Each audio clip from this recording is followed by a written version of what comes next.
said he wanted you out of here. You ain't want to leave, so that's why we're here. Oh. Your boyfriend.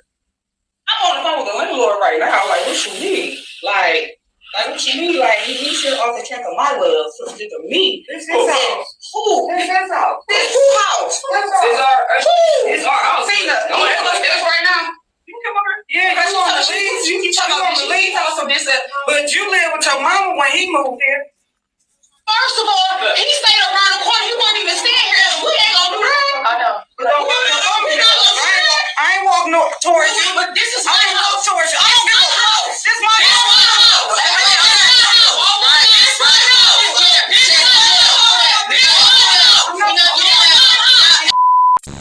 I know you talking ignorant. That's the one calling you. No, I can hear that. Who's she on the phone with? Your brother just got out of prison.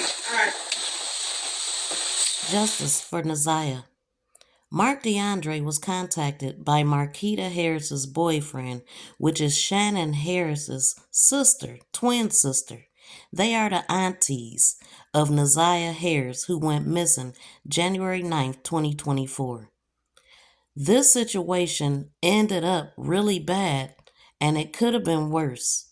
The landlord ended up being arrested and in court. Here is the proceedings and also the incident leading up to these proceedings. Listen to this, y'all. Really going around. Like, this shit is to the point where I'm about to talk to the landlord and literally talk some sense that makes sense on she don't need to be here. Yeah, because it's dangerous. It's dangerous. Yeah. Everybody. Very. And the way this shit acting, I already know I'm gonna have to deal with some shit when y'all leave. I'm gonna try my best to ignore them, but let me get closer. Ain't nothing gonna happen. I might get locked up and knock them 2 days out. I'm about to I ain't got time for this shit, bro. They need to go on somewhere else, for real, because it ain't like I'm the one that's doing some fucked up shit. I can't do that like that in my house, bro. You got my shit on front page. On the fucking internet, bro. You cannot do my shit like that, dog. Y'all got to leave. I know I'm dog. I'm pulling up as I speak. Look, I've been trying to get rid of the problem for the longest. I understand that, but you got my kids on this scared, all type of shit. Why would they be scared? Why they scared? It's nobody being lost. They got to leave, bro. I don't even think it's not like, what the fuck? They ain't the police, like, what's going on? They got to go, bro. I'm getting nice and possible about it, like that. If you understand the problem, you will see what's going on. I'm trying to get rid of the problem, but they won't go. How? Because you going back and forth with me like you got somebody inside the house, like, they got to look, bro. This is family. This is family. This is her family. What are you talking about? Oh God, this is her family. This is her family. She talking to her own family. How is her talking to her own people a problem? They want to talk to her. Got there. All right. I seen the messages. You can come over here. Roxy is right here. That's her family member. She's talking to him right now. On the leash on nobody up here, not so much promotion, and it's over her head. I ain't trying to have it on no front street. I've been trying to get rid of it. I've been trying to get. Okay.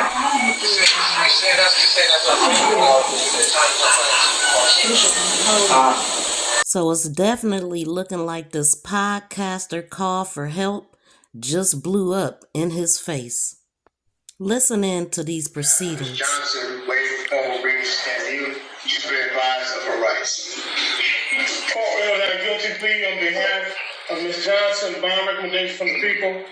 Your Honor, Ms. Johnson, the people are asking for a $50,000 cash for surety with tether house arrest. While Ms. Johnson does not appear to have any criminal convictions on her record, the allegations here would indicate that Ms. Johnson is a danger to the public. Here we have the allegation that she went to some people who weren't even there for her house, a completely different house, which she seems to admit that they said they were there for a different house.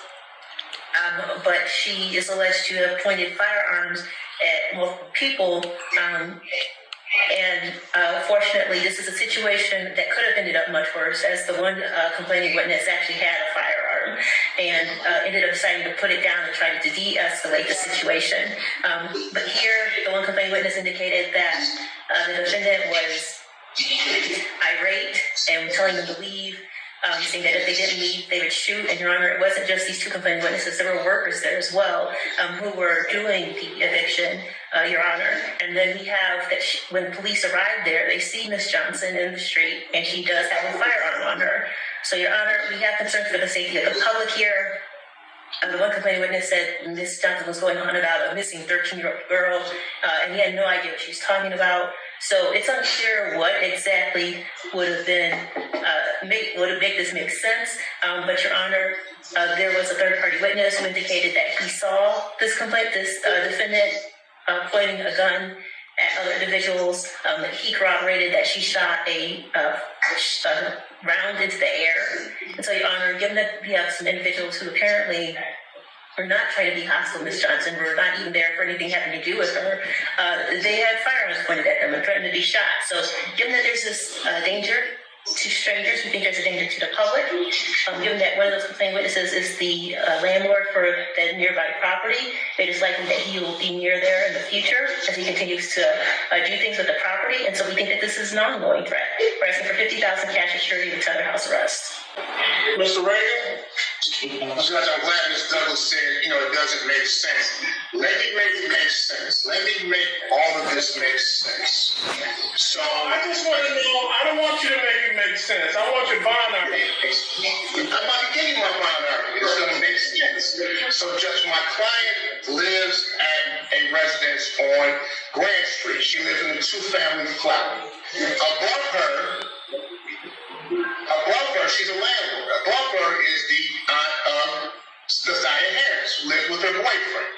So the boyfriend wants to get Miss Harris's aunt out the house because he's been getting a lot of threats and different things happening because of the case, the publicity that's going on with the case. He calls a podcast over to do a podcast that day. So this is Wednesday. So my client's also been getting a lot of threats based on the fact she hasn't put this aunt out the house and all this other stuff. So fast forward to Wednesday, she takes her daughter to school. She comes back home. There's 6 different cars sitting all around up the alley in front of her house with different men. I'm assuming it's the whole armor squad removed. Whatever that is, Judge, I have to with the whole armor squad removed. I guess people feel like they can just remove people if they think the squad. Regardless, Judge. So what happened? My client's a licensed CPO holder, has a gun on her hip. Never once takes the gun off her hip. Never once. She starts to ask the people that are sitting in front of her house. There's several cars. What are you guys out here doing? They start to get aggressive. She calls the police. My client does. They come out, right? Never find any shell casing anywhere on the ground because she never removed the gun off her hip. In fact, they took the gun off her holsters. I didn't say remove it. It was on her hip. Still shot the gun. These guys had to get their story together. They all came up with the same story saying, she pointed a gun at us. Just so they could get her locked up. She's been getting threats, Judge. Things that have happened based on these other cases going on. She has a license to carry guns, never shot it one time. I'm asking for a personal bond, for her. I don't think she's a threat. I think this is all made up. I sat here and listened for an hour, and it all made sense.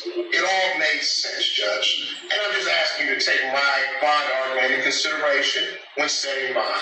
And Your Honor, her first was the only house on the street. It could make sense, but when you have a residential block, people might be there for other houses, and that's what they indicated. So, Your Honor, there's a third-party witness who says this also happened. It's not just these complaining witnesses. Okay, I have no arguments for bond. Mr. Reagan, you bring up some good points.